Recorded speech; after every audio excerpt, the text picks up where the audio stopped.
Hello, friends, subscribers of sorts, followers of the podcast. It's me, your host, EmSwizzle, but you knew that already. Welcome back to the Mario Matter, episode number 30. Guys, the big 3-0.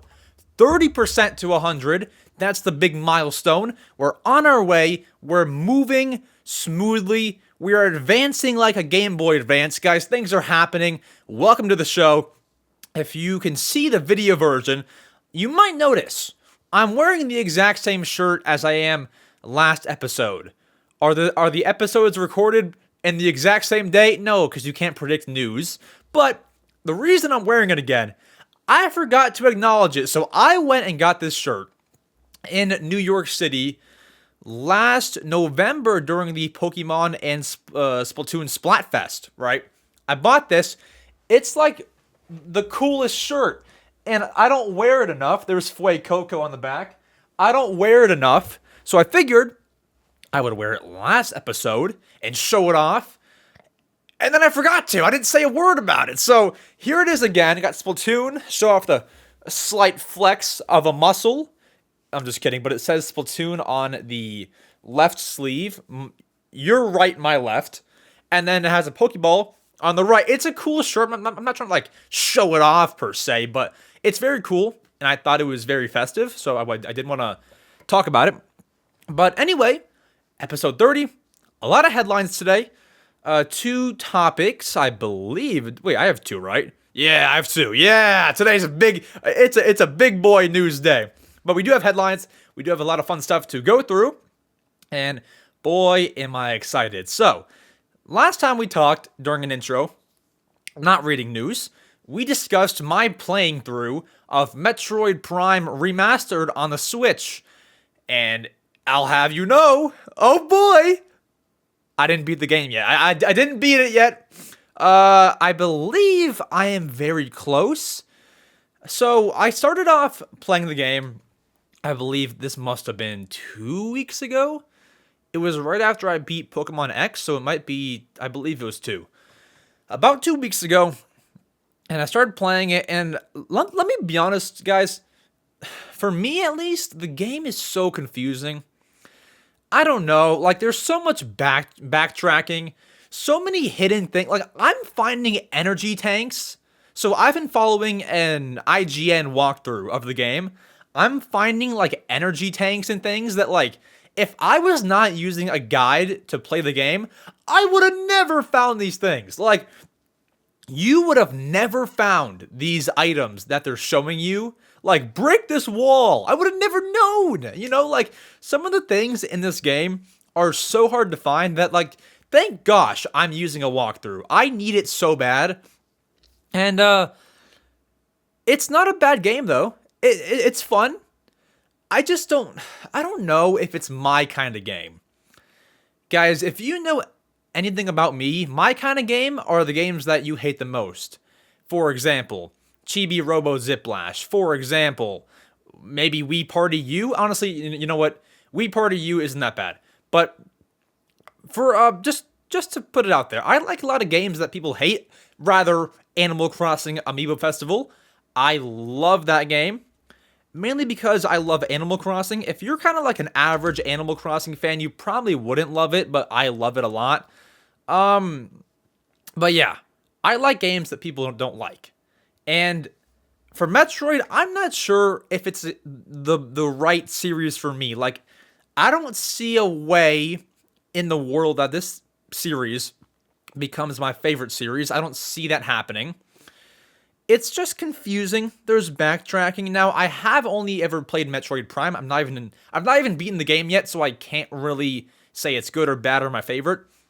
Maybe I should play a 2D Metroid, but I'm just not a fan of all the secrets, the backtracking. Maybe just the whole game itself, you're shooting enemies. I don't know. Maybe it's for me, maybe it's not. If another Metroid game comes to the Switch, will I buy it? That's probably going to be a game time decision. I'll see. Metroid Prime 4, I probably have to play 2 and 3, huh? So, I don't know. I'll see. But Metroid, I'm progressing smoothly. But otherwise, it's going. And then after Metroid Prime, guys, I'm on like a mission to complete my backlog of games. After Metroid Prime, I'll probably play Paper Mario Color Splash. As you know, I talk about it a lot. I have played it. I have not beat it. That's the problem. So I'm going to work on beating the game after Metroid Prime, which I said last podcast I should have it beat by next week. Well, it's that week now and I haven't beat it. So I'm hoping I can say it now and I will have Metroid Prime Remastered beat by next Wednesday as of you watching this podcast. I hope that's the case. We'll see if that's the case. I'm going to try to beat it. If not, toodle-doo. I keep on playing it. Who cares? But I checked my hours. I've put 10 hours into it. When you go to howlongtobeat.com, I believe it said it takes about 12 hours to beat the game. And I see myself taking more than 2 hours to beat it. Metroid Prime. It says 13 and a half hours, so I'm kind of on track. But I am 100%ing it, sort of. Like, I'm going everywhere that I need to go, but like, dude, scanning everything, my gosh, I don't feel like doing all that. Scan every single thing. Like, bro, I don't feel like doing that. So, I'd say on howlongtobeat.com, it gives you the main story takes 13 hours. Main plus extra is 13 and a half. So that's probably what I'm doing. And then for completionist, it says it takes 14 and a half. Maybe I'm going to give myself the completionist time. So I'll give myself 14 hours to beat the game. So that's 4 left. And if I take longer than that, I'm just slow. So I'll call it that. But yeah, hopefully next podcast episode, I'll have the game beat. Otherwise, you came here for news. I'm not going to scam you. It's not clickbait. We do have news. Do you want to get to it? Yes? No? Think of an answer. I'm not going to say it for you like, yeah, let's go and get to it. Do you want to get to news? I can hear you. You think it's a video, but this is a FaceTime. Yes? Yes. Okay, sick. Reading headlines, let's go. All right, reading headlines. As I said, there's a lot of these, and they're all juicy in their own right. So, our first one, Bayonetta Origins. Cereza. I have written down how to pronounce that. Sereza. It's Cereza and the Lost Demon. That game is out. It came out, I believe, last Friday. Have fun with that. Do your thing. I've never played a Bayonetta game in my life, nor do I really plan on it. But that is a game. It's out. Go and play it. Rather, a game of great stature. We can put it that way. So, that game's out. Go and play it if you are interested. Next, guys, this one caused me trouble. This caused me so much trouble to the point where last time I reported on this, I got it wrong. So, guys, Splatoon 3, great game. There's a Splatfest upcoming. Announced by, and here's the problem, it was announced by Nintendo of Europe on Twitter. So, in the tweet, it says that the Splatfest goes from April 1st, 1 a.m. to April 3rd, 1 a.m. Can you just... With the daylight savings thing... Okay, so America and other places just sprung forward 1 hour. So as of this second, the American time, Eastern time, and UK time is 4 hours apart. Coming up March 26th is when the UK goes forward. So right now we're 4 hours difference. March 26th, now we're 5 hours. Like, it's so confusing. And so, otherwise, there's a Splatfest, and I've gone ahead and translated the times. I believe it is correct. So, the Splatfest teams are, which of these is real? All are said to be myths. That's a hard word to say. Myths. Okay, myths. So, one is Nessie. I've never heard of Nessie. The next one are aliens, so like, are aliens real? And then the third one is Bigfoot. It's like, which of these is real? Which one do you believe is real? That's the team that you should pick. So those 3 teams. Now, I have the Eastern times, I believe. If I'm translating this correctly, the Splatfest begins on March 31st, 8 p.m. Eastern time, and it goes until April 2nd, 8 p.m. Eastern time. Because if it's 1 a.m. UK time and they've sprung forward, that's 5 hours. So that would make that 8 p.m. So there's that. Do your Splatfest thing, enjoy. And hopefully I have those times right. If they're not right, I'll write something in the pinned comment of this podcast. That would be on YouTube. And if it's also not right, I'll put it in the description of this podcast on Spotify, on Apple. You know the deal. So that's happening. That's going down in the Splatoon 3 world, in the community, in the whole place. Right. So our next headline, Nintendo Switch Online. Guys, Nintendo just they felt very generous the other day. They gave us 4 new games for Switch Online. 4, not 1, not even 2. 2 might have been nice. 3, no, 4. So 2 Game Boy, 1 Super NES, and 1 NES. The 2 Game Boy games that we got are Kirby's Dream Land 2 and Burger Time Deluxe. Haven't played either of them. I couldn't tell you how good they are, but if you know what they are, those are there. Go and enjoy them. Next, the Super NES game that we got is Side Pocket. Side Pocket is a game that has every letter of the title capitalized. So it's like Side Pocket. It's like screaming at you. I never understood games that are in all caps, but by all means, if that's how you want to have your game be seen, who am I to judge? Next, on the NES, we got 1 game. That game is called, is it Xevious? I think Xevious is how you pronounce it. Also all caps. Never understood that. I have not played any of those 4 games, but am I here to report? Yes. It's like breaking news, but I'm not educated, you know? So, 4 new games came to Switch Online. If you have a membership, that is all free. No Game Boy Advance games, just Kirby's Dream Land 2 and Burger Time Deluxe. Have fun with those and do what you will. They're available, I believe, now. So, have fun. Next. Guys, Disney's scamming you. Whoa, podcast break. Guys, sponsors are back. Can you believe it? I got a sponsor. Can you comprehend such a thing? Our sponsor bringing you today's podcast is 8-Bit Dough, 8-Bit Do. It's one of those. They make the best third-party Nintendo Switch controllers that also work with PC, and it's not even close. I'm very careful about what I promote and what I do not promote. I literally use 8-Bit Dough controllers all the time. I don't actually use the official Switch Pro controller anymore, and that sounds like a lie for the ad. I promise it's not. If you go to my stream the other day, I was using this 8-Bit Dough controller. It's so good. I recommend their controllers. They're on Amazon. They are such high quality. I love how the buttons feel. They make little pad controllers, as you're seeing right now if you're watching the video version. They make full-size controllers. They make very similar Switch Pro controllers.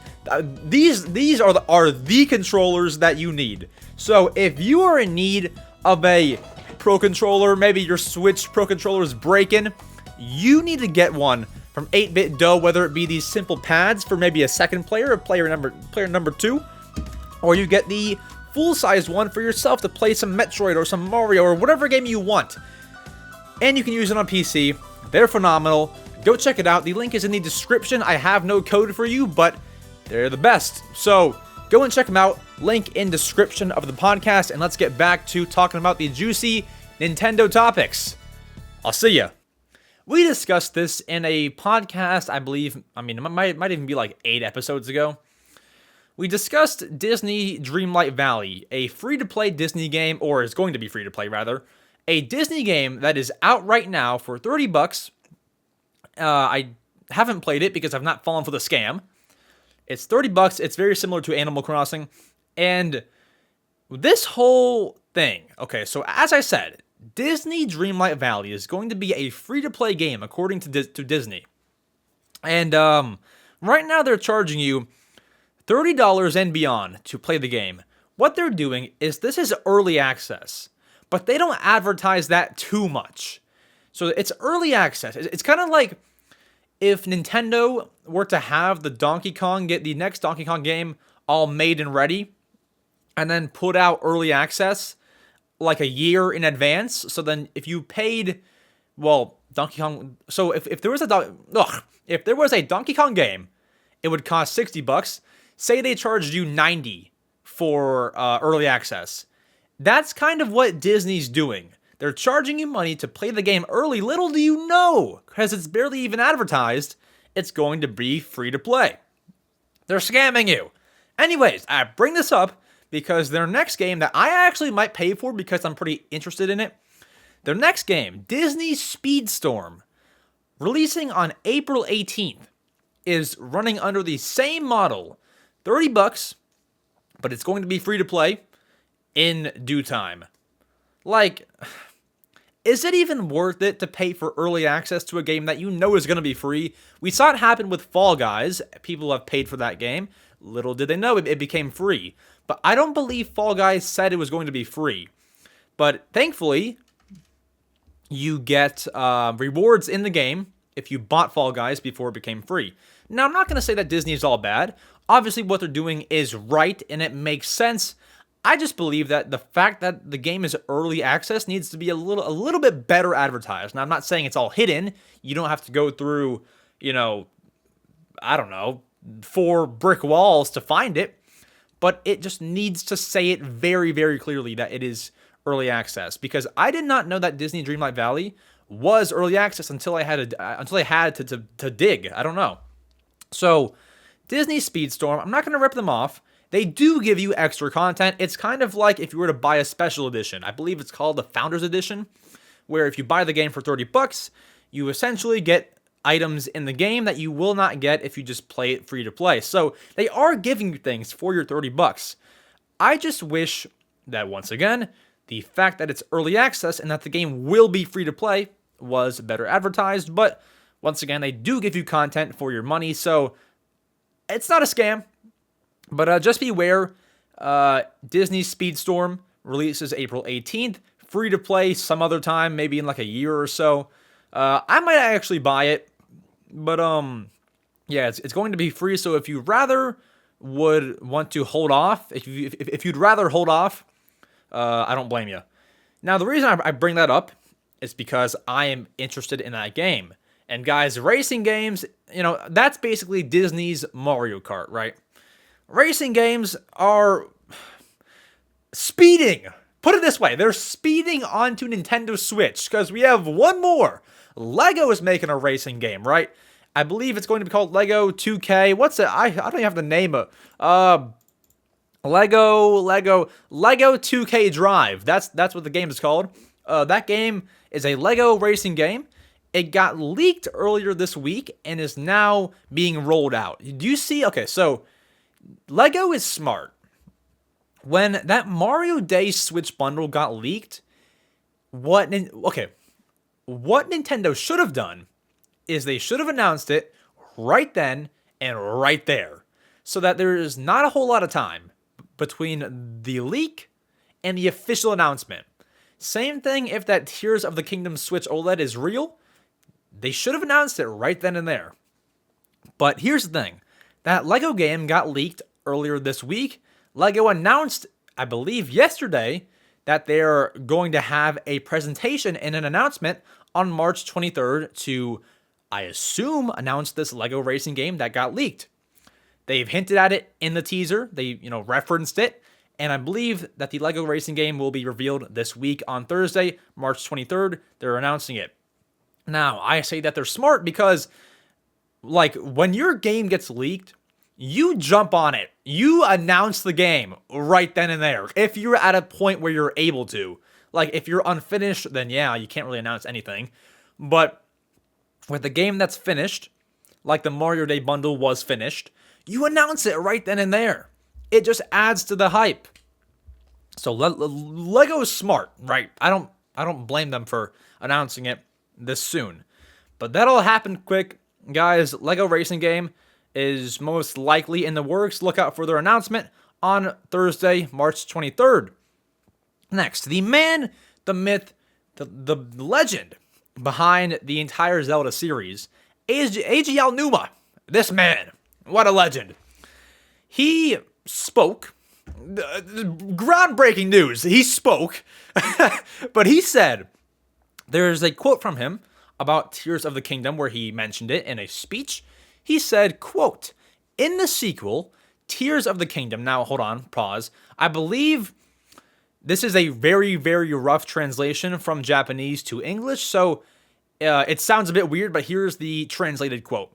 Quote, in the sequel, Tears of the Kingdom, furthermore, the player's free imagination will be filled with new gameplay that will bring about changes to the game world. Once again, rough translation, but the takeaway is that he said it'll be filled with new gameplay that will bring changes to the game world. The game world? Like, everybody in the game, like to me? I'm part of the game world.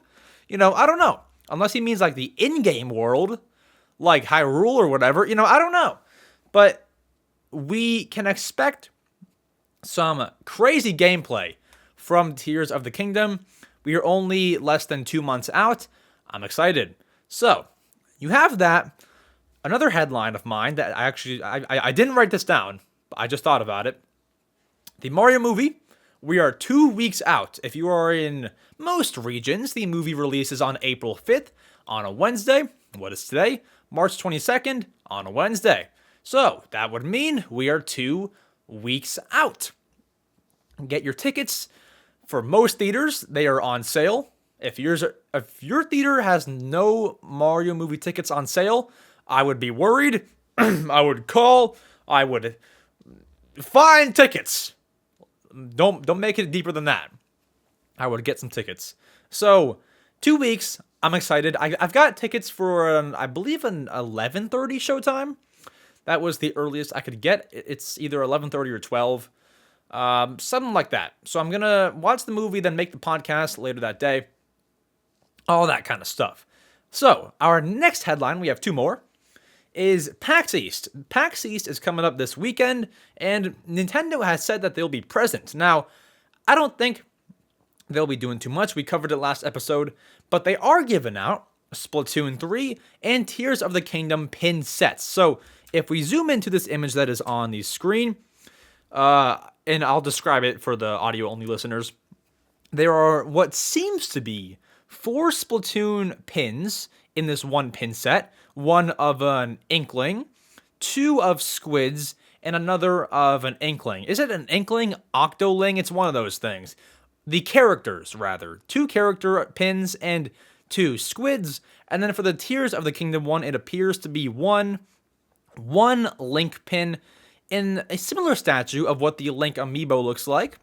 So I like the Tears of the Kingdom one. I'm not sure if you have to choose one, if you can choose 2, but those will be available to you at PAX East with My Nintendo. So if you're headed there, there's one more festivity for you. And then our final headline, speaking of Zelda, is, do you remember a few podcast episodes ago, we covered that Link amiibos might be coming back for a restock. The amiibos from Smash Bros, Skyward Sword, Majora's Mask, Ocarina of Time, Twilight Princess. You know, there's a Link amiibo for almost every single Zelda game. Those are all coming back to restock, and we have confirmation. So, we saw a few amiibos of Link come back in stock over the last few days. We saw the Twilight Princess one get restocked. I believe it was at Best Buy, like nowhere else, but maybe it was GameStop. We saw the Twilight Princess amiibo and the Majora's Mask Link amiibo come back in stock. Now, I saw them come back in stock at the most in 2 retailers, so I don't know if they'll come back. Like, I believe it was GameStop and Best Buy, so I don't know if they'll come to Target, if they'll come to Walmart, if they'll come to Amazon. I don't know, but just be on the lookout for any Link amiibo restock. Now, if you want to know the moment that they're restocked, I'm not the guy. I don't tweet out immediately when they come back in stock. If you would like, follow a few Twitter accounts I follow. There's one, I believe, called Amiibo Alerts, Nintendo, Wario64. All these accounts that tweet out when there's availability of products at a certain store. You go over there, you go to the link, and you buy, whatever it is that you're interested in. Sometimes they'll tweet out that like I follow that Nintendo account and they seem really cool.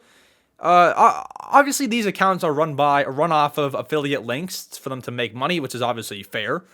That one Nintendo account tweeted out like a 100-pound barrel of like barbecue sauce. Like they tweet out random things sometimes that are, on sale or that are on Amazon or whatever.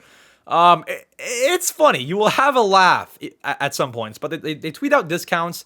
They tweet out discounted eShop cards to essentially save money. And follow those Twitter accounts. And I would say over the next month or so, there could be a few more notifications of a Link amiibo coming back in stock. So be on the lookout. Be on the lookout. I might buy, if the Skyward Sword one comes out, I might buy that one because it's my favorite Zelda game. I don't know for sure. I might not even do that, but we'll see. We'll see. So that's all the headlines. Thank you for listening. This is the final episode of Mario Matter. I'm signing off forever. I'm kidding, guys. We have 2 topics, and we're going to answer your questions very shortly. Let's get into our first topic of the day, though. Let's do it. Oh boy. See, guys, this is how things go downhill, all right? The Nintendo eShop for the Wii U and the 3DS closes in 5 days, March 27th, 2023. Can you believe it? The consoles just came out yesterday.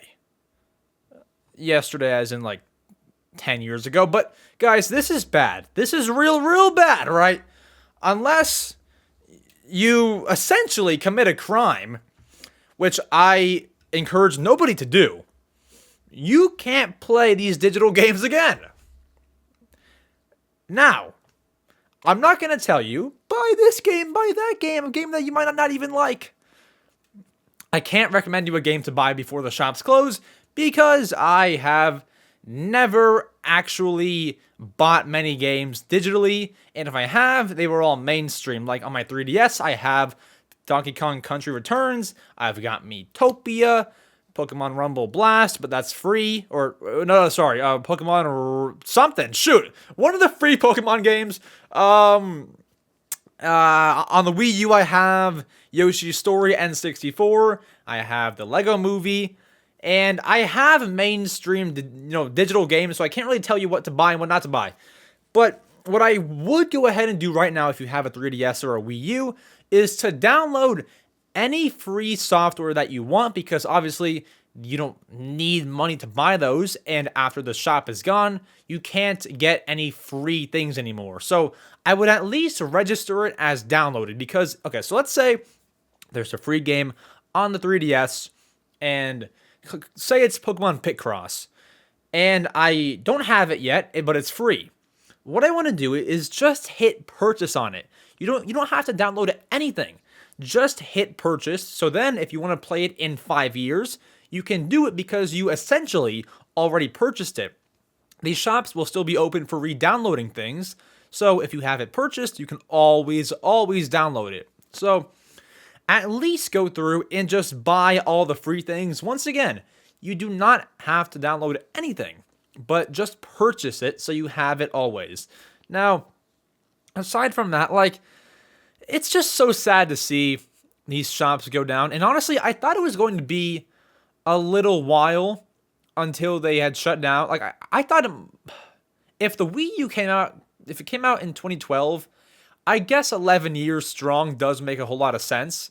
But I guess I wasn't ready for this. I really wasn't ready for them to close in 2023. And yeah, we had a whole year warning. That's my favorite Nintendo era. And I guess when the online servers shut down, that's when the actual cap goes on that era and the door closes. But this is the step before that. And it's just terrible to see.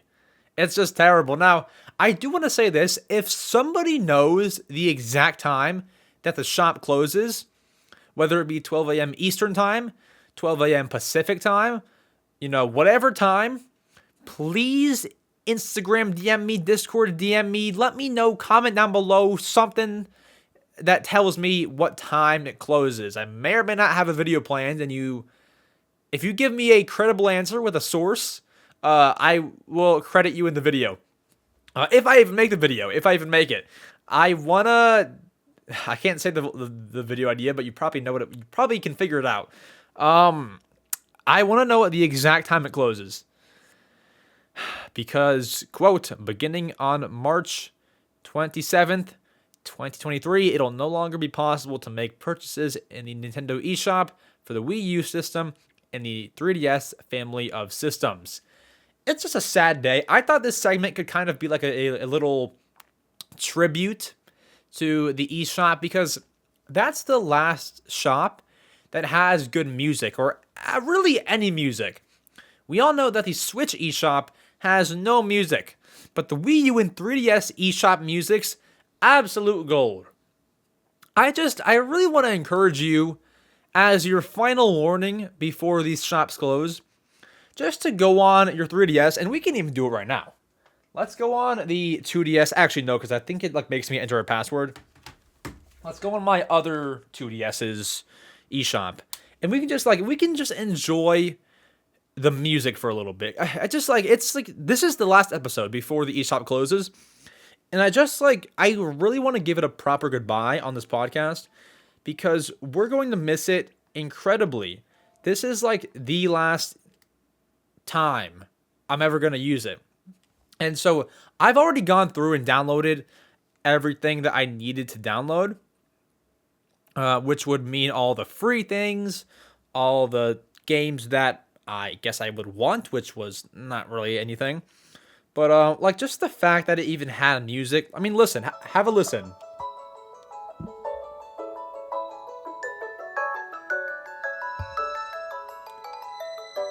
It's just the best. So I have 4 cents here, and you can even see like there's a gray banner that says like it's no longer possible to add funds using an account. You can still add funds using off-device, whatever.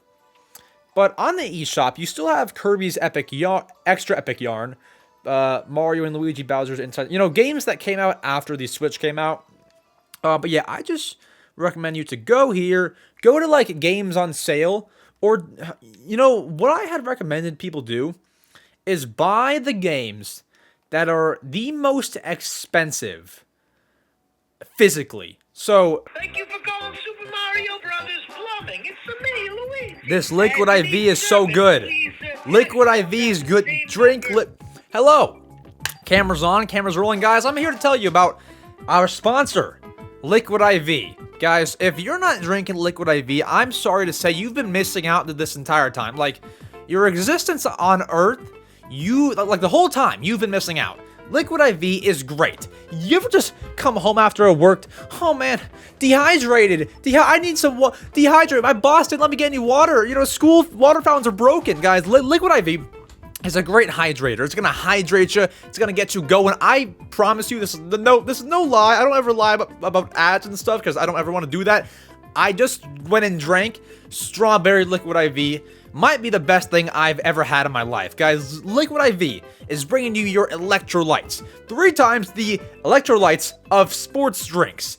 There's one stat that'll make you go and buy some Liquid IV. So many flavors. Has your vitamins, your B3, your B5, your B6, your B12. The last time I heard those numbers was when I was playing bingo, but vitamin C as well, non-GMO, all this great stuff, no artificial ingredients. How great does Liquid IV sound? It's very simple. You've got a packet, say it's a strawberry Liquid IV packet. You pour it into your water, you mix it around, bam, you're getting all these great benefits. Guys, there's nothing to hate about Liquid IV. It's like the best thing ever, So, it's a thing. It's great. You need to try it. Use code EmSwizzle at checkout. That'll get you 20% off of your Liquid IV order. That is code EmSwizzle, EmSwizzle, for 20% off your Liquid IV order. Now, back to the great podcast. For example, that's going to be your Pokemon Suns, your Pokemon X's. They are not expensive right now. Right now. Maybe a bit more than they should be. But if you know Pokemon, you know that all Pokemon game prices go up. They all go up. We see it with Pokemon Emerald, Crystal, whatever. Name one, They all go up in price. And these are going to be the exact same thing, I'm sure. Whether it goes up to $300, whether it goes up to 100, buy whatever Pokemon game. Even I believe that the Pokemon Red and Blue Virtual Console is on the 3DS eShop. Go and buy those, because the actual copies of those games are going to be, I would say, they're like $50, right? So buy them on here before the eShop closes.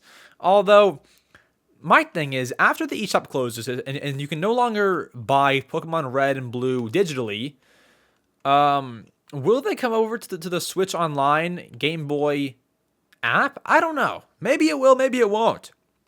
But that's fun. Go and get those if you really want them. We also have Silver Falls Gaiden Deathly Delusion Destroyers. You might wonder, why the heck am I discussing this game? Well, the other day, this video is not out yet, but it should be maybe I might even put it out today.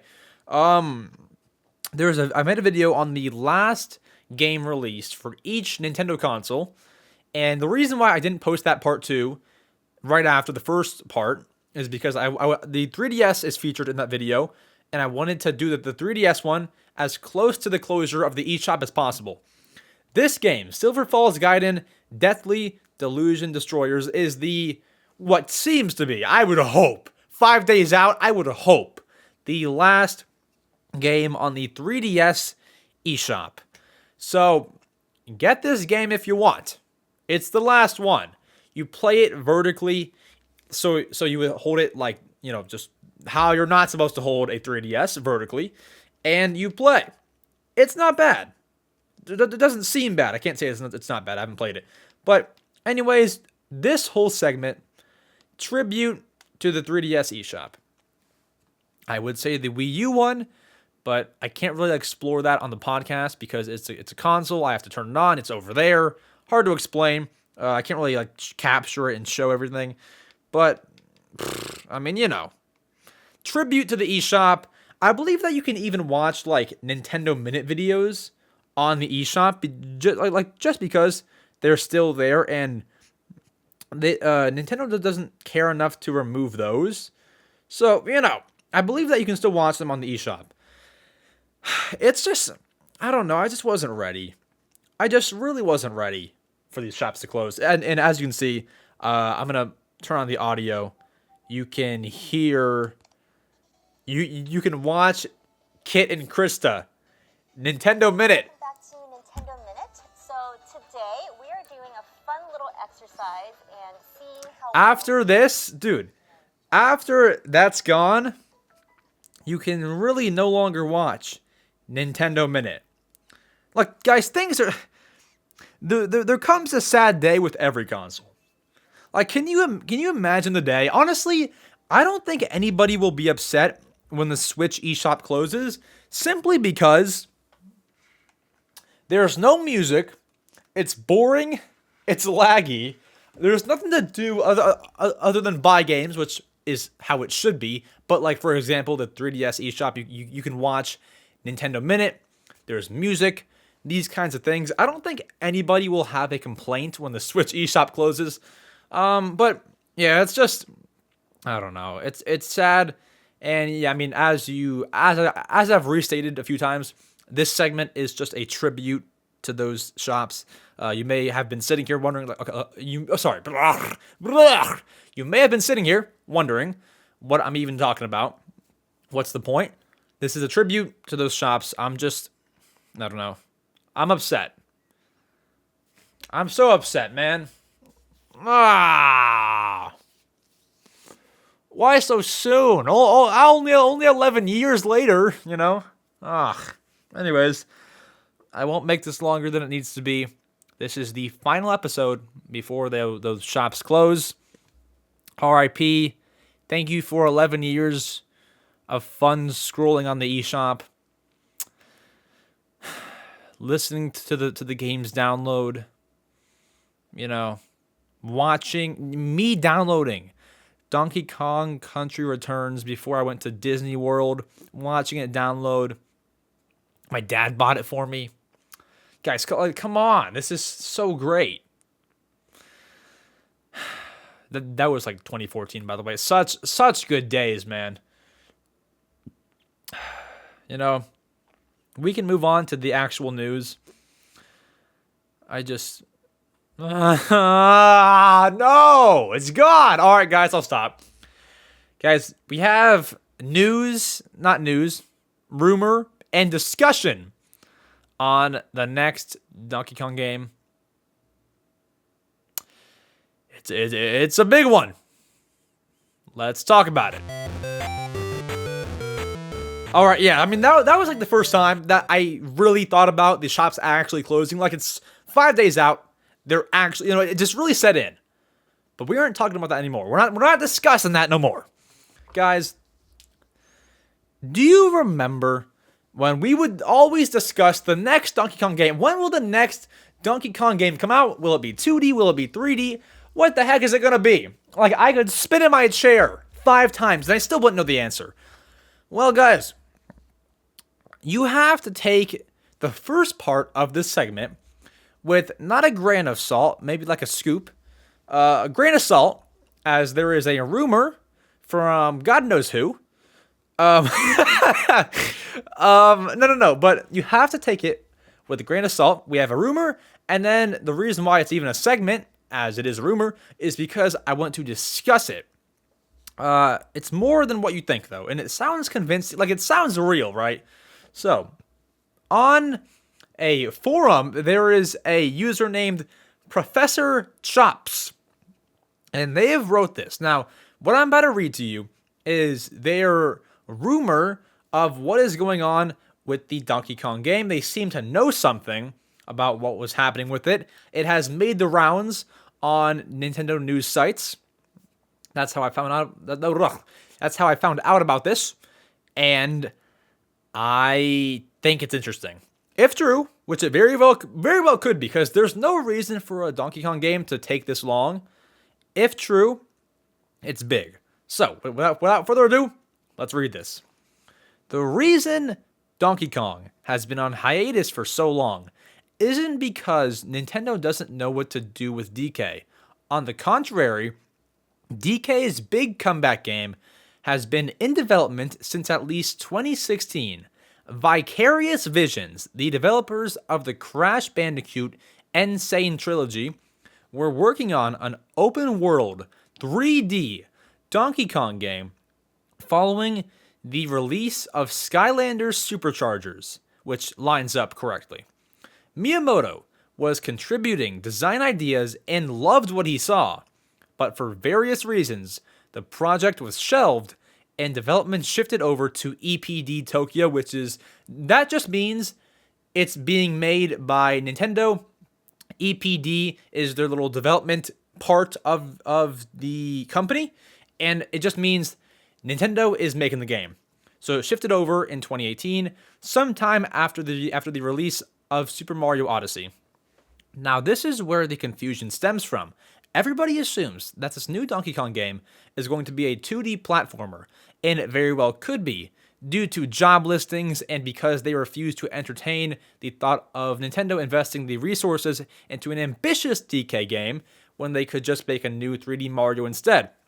However, the game that was in development prior to the shift was most definitely not 2D.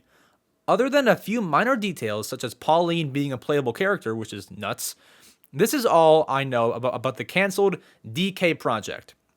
Now, here is this here is their insight on it. Here's their speculation. I'm going to read this part because they have a decent, speculation on this. Put it that way. We can't make it more complicated than it already is. This is speculation on my part, but I think the real reason why we haven't seen this new game yet is because Nintendo is going to surprise the world by announcing the first 3D Donkey Kong game since 1999. I believe it's going to be a launch title for their next system, and serve as the Big Ape's Breath of the Wild moment. Essentially, the Big Bang game that comes out with the next console. A complete rethinking of the franchise and its conventions. Behind the scenes, Miyamoto has been championing for a major DK brand revitalization, hence the theme park expansion and rumored spin-off film. As if you didn't know, there's a rumored Donkey Kong expansion to Super Nintendo World in the works, so there's that.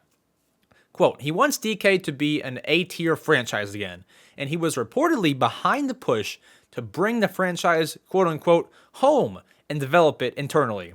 Now you're free to disregard my post as wishful thinking and accuse me of peddling, quote-unquote, fake news or whatever, but this canceled DK game has been common knowledge in certain circles for years. I'm not revealing anything new other than questioning why they would cancel an ambitious 3D game that everybody at EPD loves, including Miyamoto himself, and make a 2D platformer instead.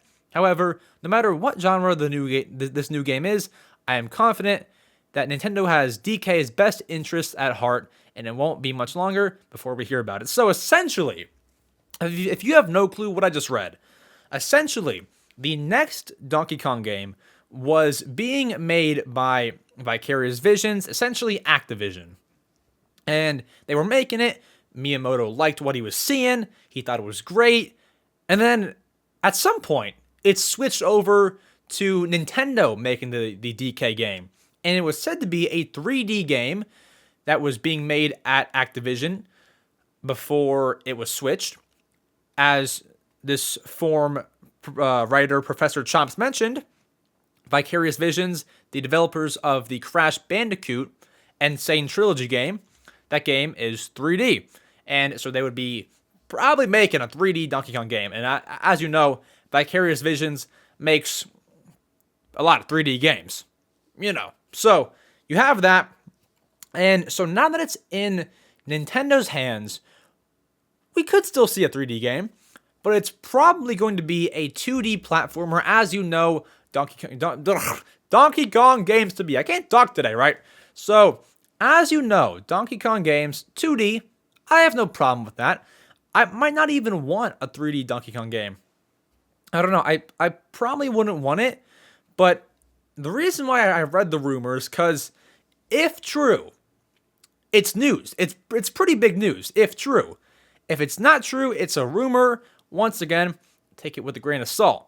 But it does certainly line up because, guys, we have never really seen a Donkey Kong game take this long to come out. So if one game got canceled or shifted over, that could cause a big bump in the road. And that's why we've not seen a brand new game, brand new one, since 2014. That's why. Almost 10 years. So that could be a very good reason. But we don't know if that's true. Now, the reason why I did this as a whole segment is because I want to discuss what needs to be in the next Donkey Kong game after so long. So, first, the biggest thing, 3D or 2D? My answer is both. Can you combine them? Can you make a hybrid? If I have to choose one, I'd probably vote for a 2D Donkey Kong. But I don't know. I say 2D. Just make it the traditional Donkey Kong experience. Maybe a little bit longer than the last one. Maybe have like 8 worlds this time. A bit longer. Original experience. You can innovate. You can make some big changes. But I do want it to still feel like a Donkey Kong game. Because if it was an open world game like Vicarious Visions was said to be developing, I don't know if that would be nice. I don't know if I would want that. An open world one? Like, I don't know. I just don't know. Not open world. So, 2D still feels like Donkey Kong. Just add some innovation. Make it a little bit longer after all this time. And it's going to be really, really hype. Now, do I think it'll come out on the next console? I really don't. If the Switch goes on to last for a few years as Nintendo wants it to, say that's maybe say it's maybe 2025. Say it goes until then. That's 2 years, potentially even longer than that. 2-3 years of no more Donkey Kong game. 2-3 years added to the 9 years that we've not seen a brand new Donkey Kong game. So that makes it about 12 if it goes all 3 years. That makes it 12 years if it goes to 2026. No Donkey Kong game. Then we got to wait for the next console to come out. That could be 2027. Basically saying, if the Donkey Kong game is the next launch title for the next console, it's going to be a big 13-year gap since 2 brand new Donkey Kong games were made. And I just don't think that's going to be the case. I think it'll come out, honestly, can I be very honest? I think it gets revealed this year. I think it does. I think it gets revealed in September and released next summer. That's my prediction. It's been far too long, and if the game got shifted over to Nintendo in 2018, that's already 5 years. Zelda, Breath of the Wild almost did not take 6 years to make. Almost. It did, unfortunately. It took quite some time. But I don't imagine developing a Donkey Kong game will take as long as a Zelda game. I think that they have to be like wrapping up almost. So I think that it gets announced this year and that comes out next summer, because it couldn't come out, like we've seen some games, for example, Switch Sports get announced in February and come out that April. I think a big Donkey Kong game needs a bit more promotion. Sorry. Kind of like how Tears of the Kingdom got its release date last September. That gives you months on months. That's 8 months, I believe, for promotion. And they're using it well. I think a game as big as Donkey Kong needs a whole lot of promotion. So I could see it being announced this September. Maybe as like the Big Bang announcement. And yeah, it'll go from there, I think. I think it'll go from there. Now, if not announced this year, I'm going to keep on predicting like next direct. I think it's going to be soon. If there's a direct this June, it could even be then. I just don't see Donkey Kong as like a early 2024 title. I see it as like a mid 2024 game, like the game of the summer. I don't know. That's what I think. But let me know what you think about the future of the Donkey Kong series. What do you think? What's your prediction, 3D or 2D? And what year will it be released? Let me know. With that, that concludes our Donkey Kong segment. The next Donkey Kong game cannot come soon enough. Like, I remember back in 2021, I was predicting that it'd be like, okay, it's going to be in the next direct, in the next one, and it never was, and it still isn't. We still have no Donkey Kong game. I don't know. We still have no game. I don't know, man. It's like rough. It's so, I just want the game as soon as possible, but we'll have to see. We got to see what the plans are, but we will get it eventually. That is confirmed. One day in time, we'll get it. Otherwise, let's move on to your favorite segment, the best segment, the one that you've been waiting for, answering your questions. Let's do it. Alrighty, guys, it's time. Your favorite time. We're answering the questions that you have for me. Now, if you want to ask me a question, there is a Discord server that I have. It is running. We're on our way to 500 members. If you want to help out, the link is in the description of the podcast, of the YouTube, of the iTunes, of the Spotify. You know, right? It's there. So you join the Discord server. You make an account if you don't have one already.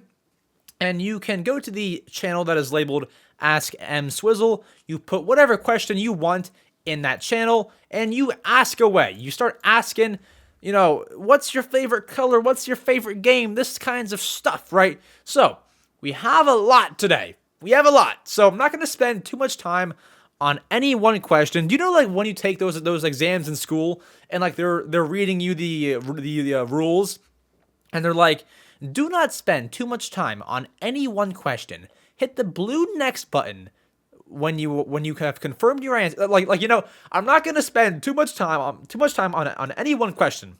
So we have a lot. Let's get to it. Our first one dates back to March 14th, one that I missed last episode because it was written after I recorded, from Axolotl King. Top 10 Nintendo consoles. I always stutter on the N in Nintendo. I never understood it.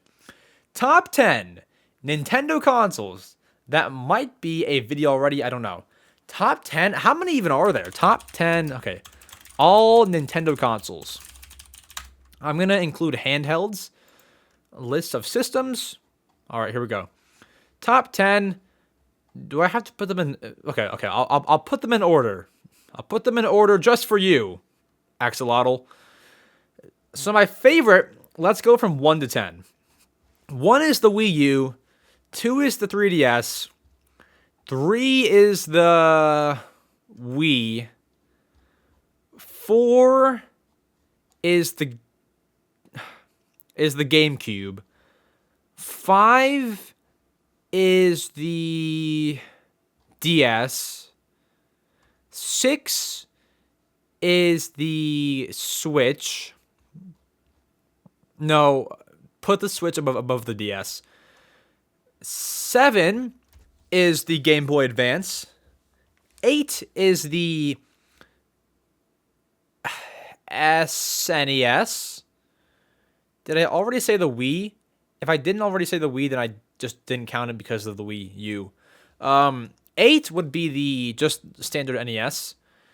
9 would be the Game Boy. I think that's just because, you know, the Game Boy is great, but I never, like, grew up with it. Not that I've grown up with an NES, but I played more of that because of the Switch Online free games. So there's that. And then, did I cover them all? Game Boy, DS, 3DS, Switch, Game Boy Color. I mean, that doesn't really count, though. Game Boy Advance, Game Boy. I think I got them all. Apart from... What? SNES? And then NES? I was at 9 with NES, right? Oh, gosh, I'm sorry. But you kind of get the idea, right? You kind of understand where it all stands. I'm kind of lost. I'm lost. But you get the idea, right? Hopefully, that was good enough. Sorry, I got lost towards the end. But, you know, there's that. Next, Icy Tiger 535 asks, what is your favorite Wii and Wii U game? So, favorite Wii U game... I feel like I've answered this a few times, and I feel like it always changes based on what my favorite game is, you know, like right then and now, right here. My favorite Wii U game right now is Mario and Sonic at the Rio 2016 Olympic Games. I believe last time I was asked favorite Wii U game, that was my answer, still is. That's the favorite Wii U game. Favorite Wii game is We Wish You a Merry Christmas, which is a shovelware game. But if you're asking me a mainstream game, probably Mario Party 8. There's that. Next, CS asks, what is the most underrated Switch game you have and the most overrated one that you have? The most underrated, I think, must be Little Gator Game. That's a game that is so peaceful, has a great graphic style, has so much good qualities to it. Text, peaceful sound effects, all these kinds of things. And it gets like no spotlight. Lil Gator Game is so great. Most overrated? I don't know. Can we have a look at my Switch library? Let's have a look. So, we go on here, we go into the Switch library of sorts. We scroll down to all software. We're looking.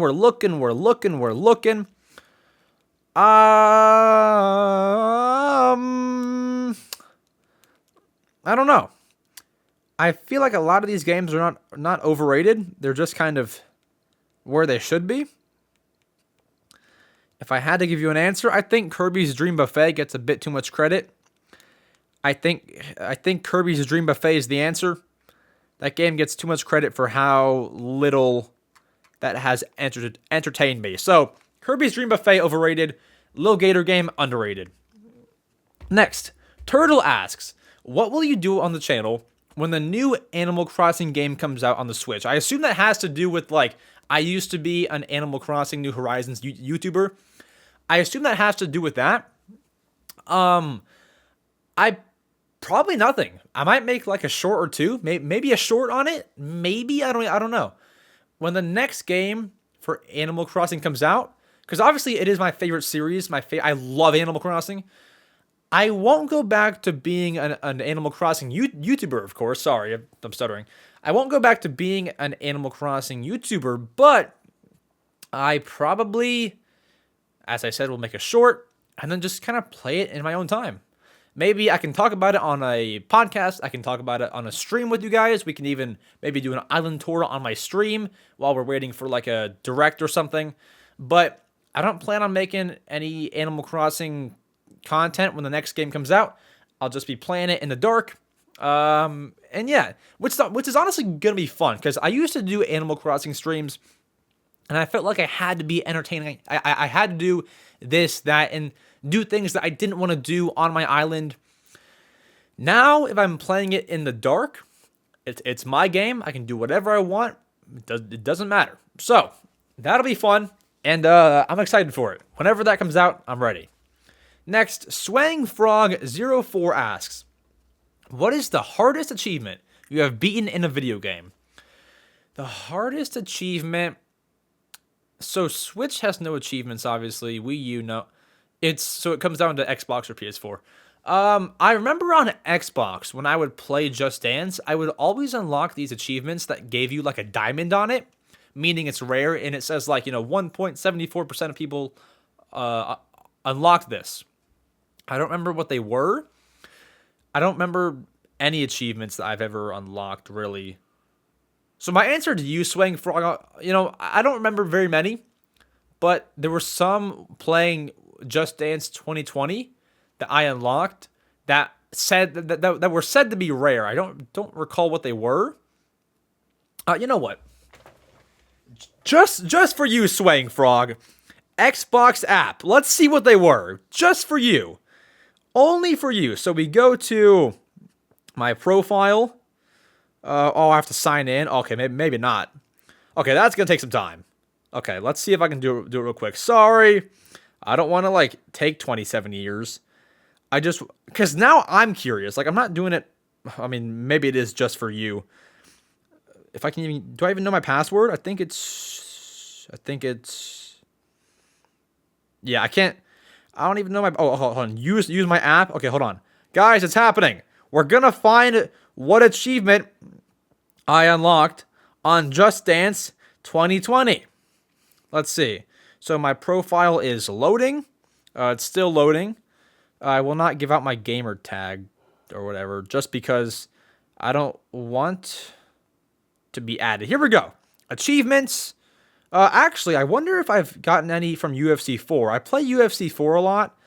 It's not telling me what are rare achievements, but the ones that we're trying to find here, Just Dance 2020. We click here. So I have a few. I have these ones. A Long Road Ahead, Ka-ching. I've got quite a few. Oh, it says the M. I'm going to find a way to turn off friend requests before this podcast goes out. Because I just showed my gamer tag by accident. I'll find a way. But I guess I can't really find what's a rare one. It's not telling me. Oh, there. 56% unlocked that. Okay, I don't know. But Just Dance has some pretty rare ones that I was able to achieve. Next, Shapito asks, what is your favorite controller for Xbox, PlayStation, whatever?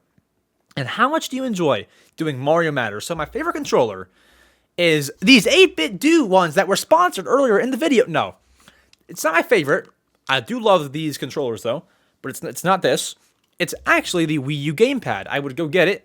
It's right in that little shelf. You can see on the video version of the podcast. It's right under there, but it's a black gamepad, so you can't see it. It's right in there though. I would get it, but it's really far, and I don't want to have silence for too long, so it's far over there. But I do love the gamepad. It looks just like a Switch, honestly, but a bit bulkier. And the two control sticks are at the top. Why is my Switch so dirty? Why is it so dirty? I don't know. But the two control sticks are on the top, which I really enjoy, and I just love how it feels durable. It feels secure. Not the Switch. The Switch is so thin, which is nice, but it feels fragile, which it actually really is. So I love the gamepad, and the gamepad loves me.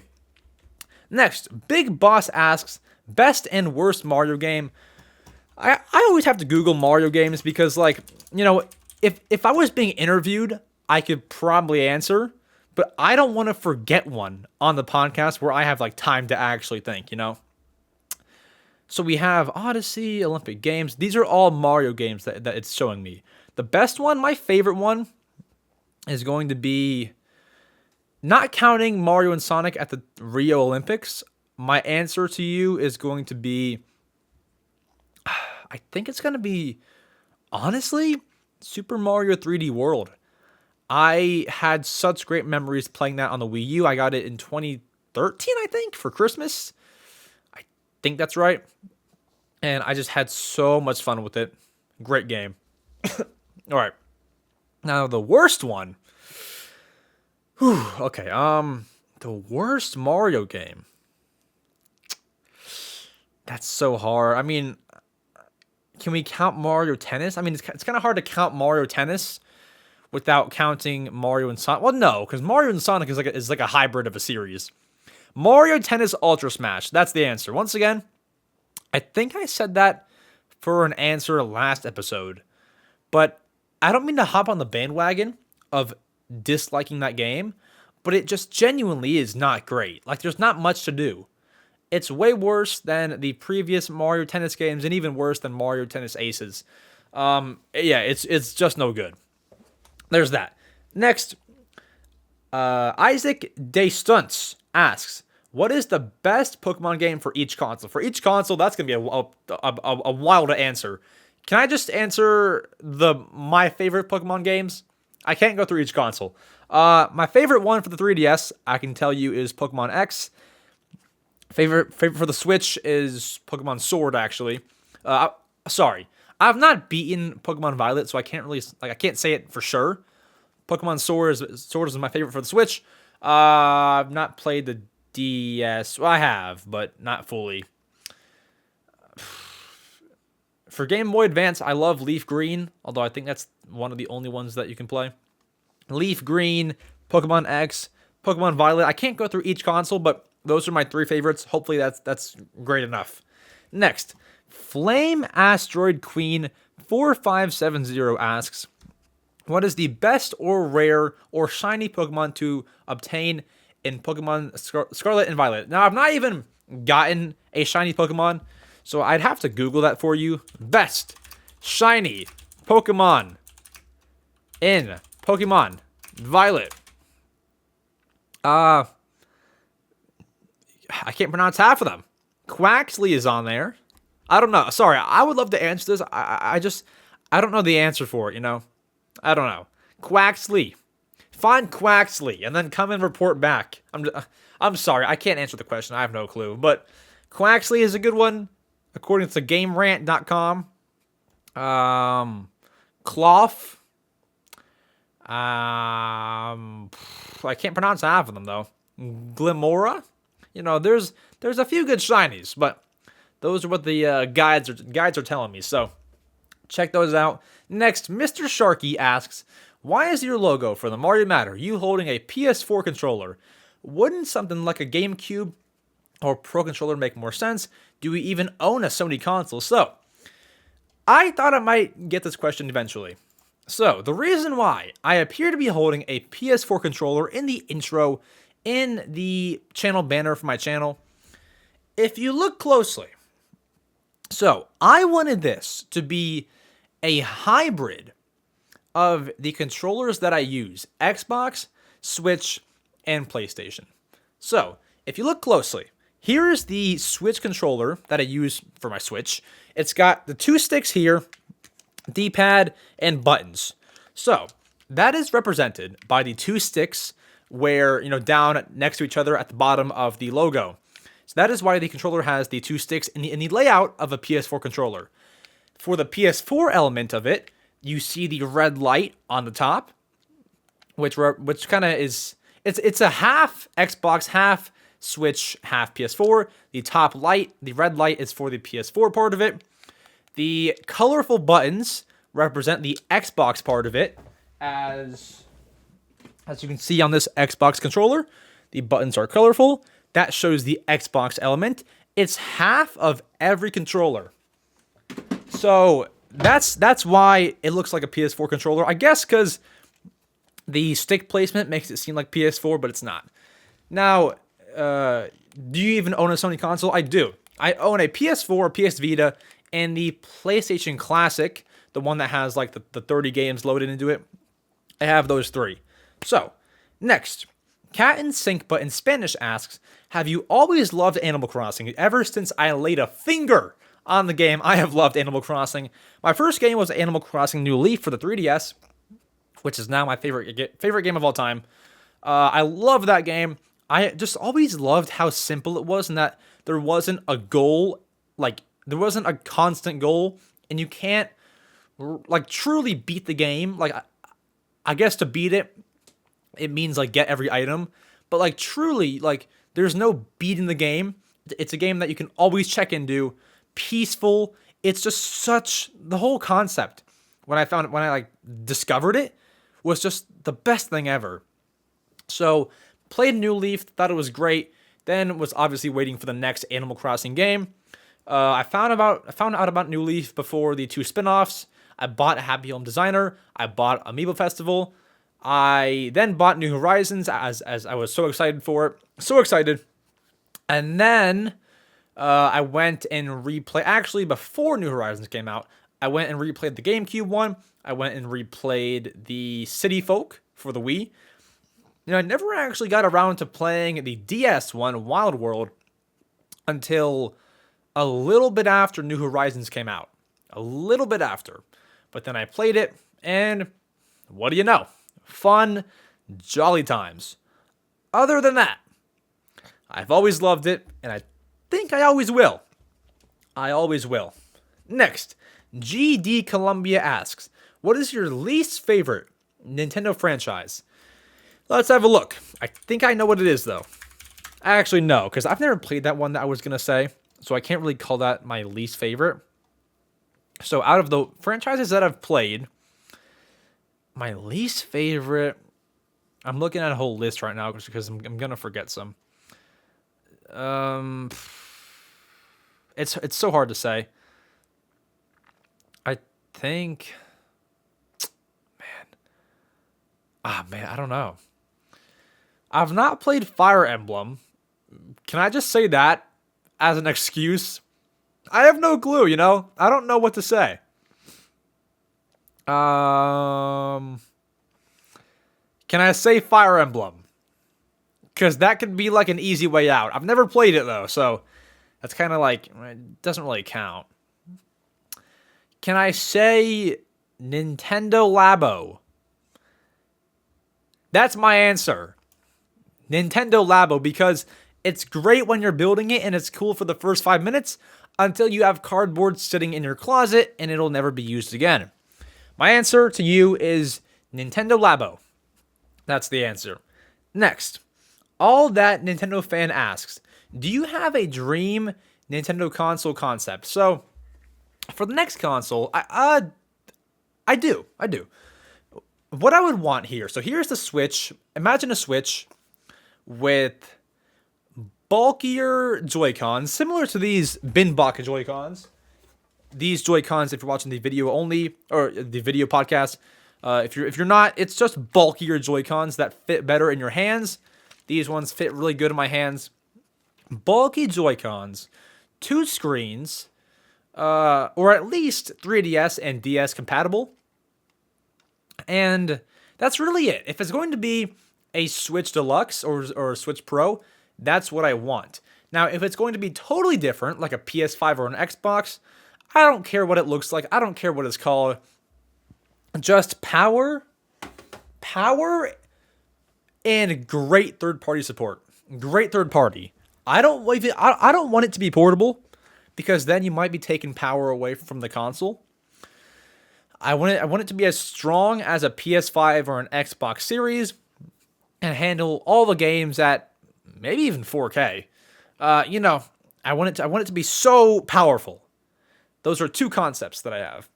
I don't care what the second one looks like, though.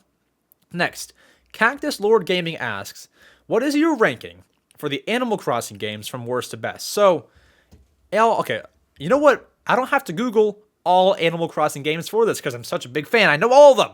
All right, so, excluding the Japanese exclusive one for the GameCube, from worst to best, we have Animal Crossing Wild World simply because it has no holidays, which ruins the game. Wild World, including spin-offs, Wild World, Amiibo Festival, GameCube, so Animal Crossing City Folk, Animal Crossing Happy Home Designer, Animal Crossing New Horizons, and then Animal Crossing New Leaf. That's the order. New Leaf is the best and always will be. Wild World is okay, but the graphics are poor because it's on the DS and it has no holidays, which is very, very upsetting. Next, Icy Tiger asks, what is your favorite GameCube game? That would be Animal Crossing for the GameCube. That game, even though it's, I believe I put it third worst, it's still a very good game. It's just like, it just can't beat the other games that were ahead of it. I love Animal Crossing GameCube. Second place would be Luigi's Mansion. Next, Shapito asks, top 3 Nintendo consoles, games, and characters. Also, what are your goals as a YouTuber? So, top 3 consoles, games, top 3 consoles from best to worst, or from worst to best, put it that way. Well, hold on. We already said this. It was Wii U's the best, 3DS, and then did I say Wii? I might have said Wii. Wii U, 3DS, then Wii. Top 3 games, Animal Crossing New Leaf, Legend of Zelda Skyward Sword, and then the third one would be, I mean, it might even be like Luigi's Mansion. Well, no, because I can't put the Animal Crossing GameCube above that. I don't know. The third best game of all time for me, yeah, it could be Mario Bros. 3D World. I've never, really established that, but I think it's probably going to be Super Mario 3D World. That's probably it. And then top 3 characters, Toadsworth, Toad, rather. I have 2 Toads. And then, I'm going to forget somebody. So Toadsworth, specifically Captain Toad. And then Little Mac. I love Little Mac because I love to watch fights. He's a boxer. I love him. Next, you also ask, what are your goals as a YouTuber? Goals. So for the longest time, my goal was 100K. Knocked that out of the park thanks to you guys. The next one, I like to have goal by goal. Like, my next goal is 200K. We're almost there. Beyond that, like my big goals, the next, realistic one is 1 million. We're definitely going to hit that in due time. 1 million subscribers, doing this full time, and I don't know. I think probably just being seen. Yeah. Probably just being seen as the guy that never gave up.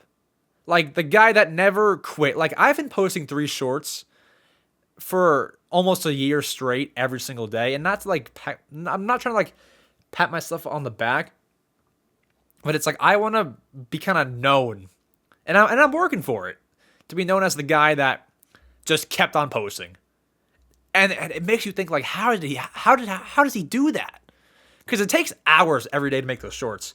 And I want to be known as the guy that everyone was like, how did he do that? He posted every single day. 3 times. for today. Like, I don't know. And just kept on working, kept on pushing. Those are my 3 goals. There we go. Next, Ashton asks, would you rather have a Super Mario Odyssey 2 or a Super Mario Galaxy 3? My answer to that is a Mario Odyssey 2. I think that the Galaxy games are great, but I think a 3, it's kind of like a bit late to do that. So I say Mario Odyssey 2. And with that next game, which game ideas would you think be the hardest to come up with? For example, in Mario Odyssey 2, if Cappy returns, do you think it would be a different story? Or will we get a true 2-player and have Nintendo fix everything that was wrong in Odyssey 1? Or in Mario Galaxy 3, do you think it would be the same mechanics with a different story? Will it be more user-friendly and fix the main problems that the first 2 games struggled with and design a new way to play? Which game ideas would be the hardest to come up with? I think, as you put it, I think if Cappy returns, that's kind of like I think that we would get a 2-player experience. I feel like that's one of the bigger, not complaints about Mario Odyssey, because, most people know that it's a 1-player game. But I think bringing the 2-player experience to Odyssey would change it up a lot. I think game ideas would be the hardest to come up with. I think just the whole 2-player mode. If there was a 2-player mode in Mario Odyssey 2, I think that about does it. Like, hold on. If that game had 2 players, it would just, I think it would break the game. I think it'd break it. I don't know. I think that would do it, and that would also be quite hard to come up with. Like, how do you even make 2-player? I don't know. I think that would change things, though. Sorry if that's kind of not a great answer. I tried, but I didn't get it fully. Next, TJ asks, favorite singer and favorite song. Least favorite, too. And least favorite artist/singer, and why. Favorite singer, I'll call it favorite artist because I don't really listen to singers. My favorite artist is Juice WRLD. Been listening to him since 2018. I heard, I think I first heard Lucid Dreams, like everybody. And then I think I then heard All Girls Are the Same, and then listened to the rest of the album. Great stuff. So, favorite singer, favorite song by Juice WRLD is, my all-time favorite is called Empty. And my favorite one right now is Unreleased. I listen to unreleased Juice WRLD music. If you search it up on YouTube, it's called Under Her Skin. That's my favorite one right now. Least favorite, too. Least favorite artist/singer, and why? Gosh, least favorite artist, rappers. If I see a name, I'll know it. It's not really showing me any. It's not showing much. I don't know. Least favorite. I don't know if I have, I don't mean to give bad answers. I don't know if I have a least favorite rapper. I just don't really, there's people that I don't listen to, but I couldn't really pick out a least favorite. I don't know. That's kind of hard. I don't know. I'm sorry. I can't think of one. Least favorite, yeah, I don't know. I apologize, TJ. I can't think of a least favorite. None just even come to mind. I don't know. I love so many of them. Even some old school rap. I don't know. None come to mind, unfortunately. I'm sorry, TJ. Juice WRLD on top, though. Next, 3Up Moon asks, favorite Mr. Incredible becoming uncanny meme. What does that mean? Mr. Incredible. Oh, it pops up. Becoming uncanny. Oh, this is a meme preset? I have not seen this before 5 seconds ago.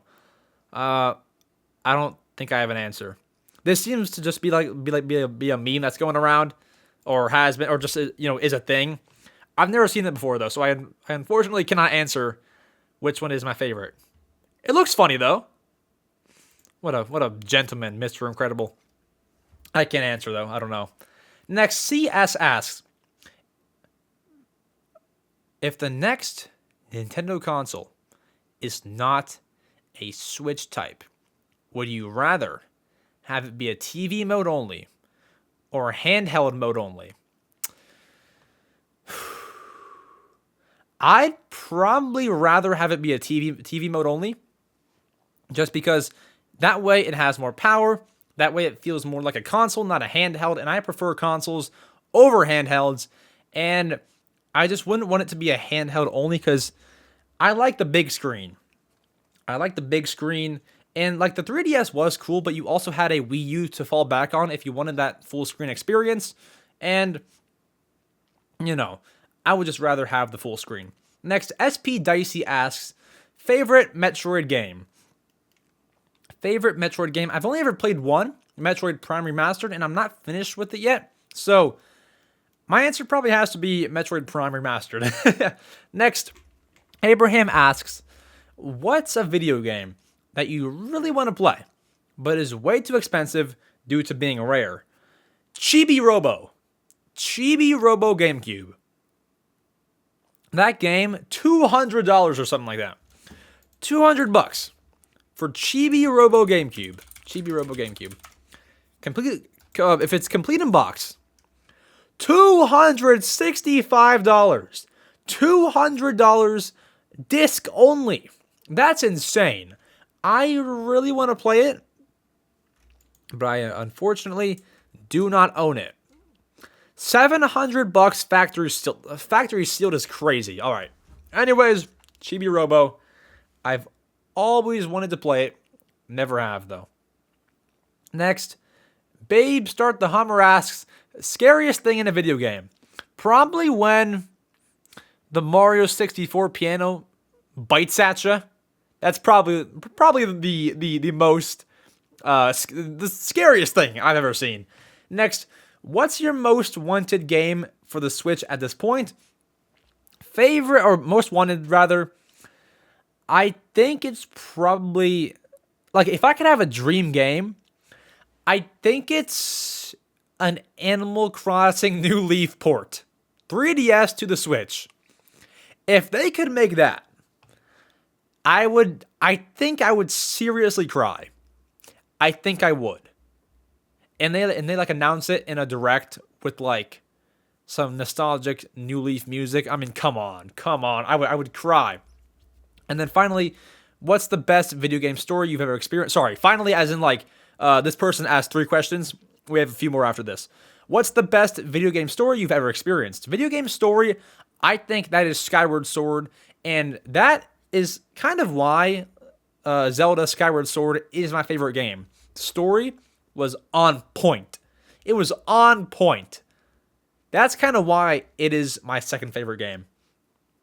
On point. Ruby Gem says, thanks, Max. I got Breath of the Wild, as you said I should in episode 27, and it's just as good as advertised. Awesome, Ruby. That is on point. Breath of the Wild is so good. I'm glad that you're enjoying it. Awesome. And I'm glad that my recommendation went through well. Next, Luigi Bros 4321 asks, what is your favorite YouTuber? Who is your favorite YouTuber? I don't have one. I probably don't watch a lot of the YouTubers that you think I do. Like, I don't really ever watch Nintendo YouTube. Not really. Like, I pay attention, but I don't really ever watch. Nothing against, any other Nintendo YouTubers. I don't know. I just have other interests too. And so I tend to watch, like UFC YouTubers, which is obviously a cage fighting organization, which is pretty much just like ex-fighters that talk about the UFC. Example, Michael Bisping. Example, Chael Sonnen. You can Google those channels. Those are the ones I watch a lot. I watch those guys a little too much. I like to watch. He's not a YouTuber per se. I watch Joey Diaz. He does a podcast on his YouTube channel. Love that guy. Yeah, those are probably the top three. I don't really watch any other YouTubers that you might think that I watch. Those are the main three, though.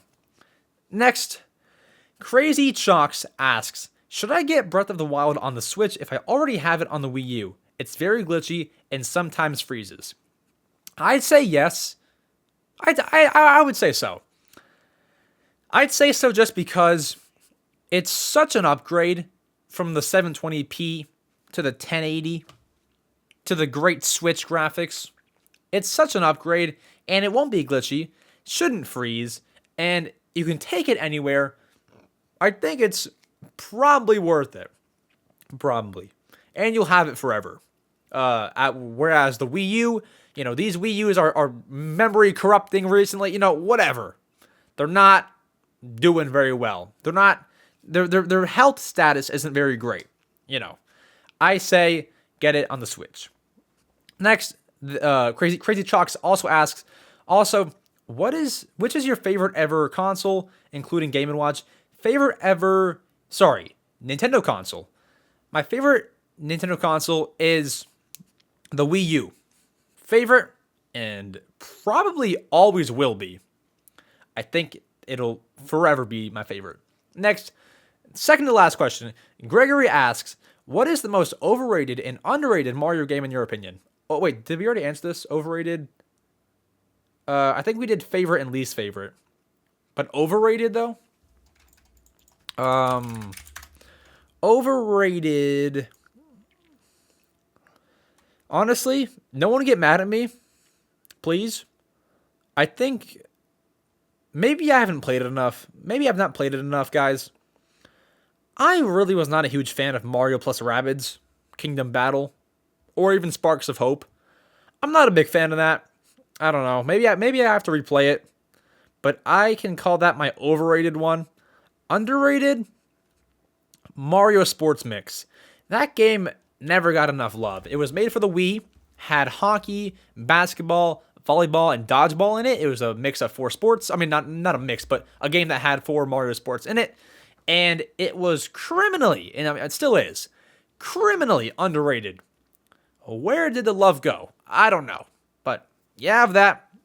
And then finally, Blade Master asks, Max, do you think, by the way, Blade is a moderator for the channel, close friend, all these things. Max, do you think you would be in the position you are in right now without Animal Crossing, or did the release of that game put you in the start of creating videos, with videos and shorts and streaming? Super inspiring journey. Thanks for 3 years of content and friendship. Blade, I appreciate you. And sorry, I had prefaced it by saying he's friend and moderator because I'm not sure how many of you even know that I used to make Animal Crossing content. He was like, I think Blade Master had found me before I even hit 100 subs, which was like relatively quick. It was like maybe 2 weeks into doing it. Yeah. So, do I think I would be where I am without the release of Animal Crossing New Horizons? I don't think so.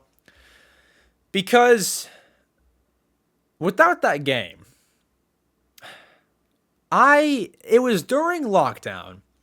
That game released, and I thought I could easily make some videos on that game while I had so much time on my hands. Without that game releasing, I probably would have just laid in bed all day and not have made any YouTube videos. Might I have done YouTube at a different point in my life? I don't even know if I would have. I don't know if I would have been brave enough to do it. Like, it was almost like an accident. Like, I just kind of made the videos because I saw similar videos getting tons of views, and I was like, I can do that. These videos are such low quality. I can make these videos. So I started with Animal Crossing New Horizons, and it led me here. So probably not. I probably would not be where I am without the release of Animal Crossing New Horizons. It's crazy how one game changed my life. One game seriously changed it. It changed everything. That's crazy. But that is all the questions. This podcast has run long, huh? Hour and 40. That's my longest podcast ever. Wow. It might be like a bit less than that because I've like had bathroom breaks in between segments. So maybe it's like 139 or something like that. But wow. I've been here for a minute, huh? Wow. Okay, so it's almost 4 o'clock as of finishing up.